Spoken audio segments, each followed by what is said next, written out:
我们出发带小狗去海边啦！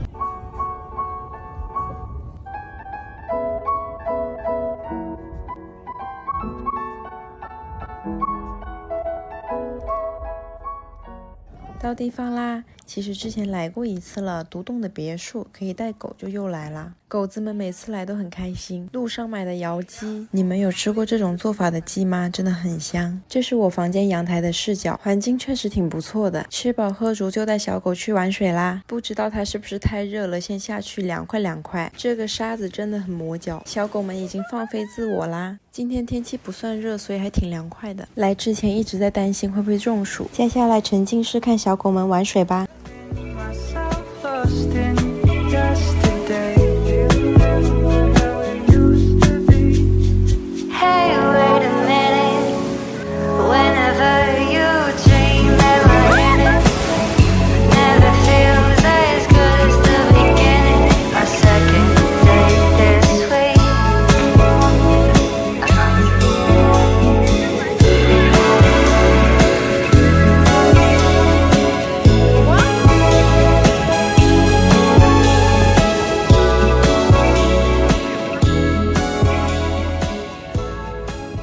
人生建议真的不要养萨摩耶，真的是洗澡半小时，吹毛2小时。这是他们的生日蛋糕，小熊已经忍不住了，超想吃的，准备给他们拍一个寿星合照。看给这咱们葡萄给吓的。虽然国姐也是寿星的其中一员，但是她非常的恐高，而且非常有个性，所以就没有把她抱上来。小狗们在干饭啦，配餐视频前几天也发过了，果果还是一样站着不吃，给你们看看葡萄的尾巴多有劲儿。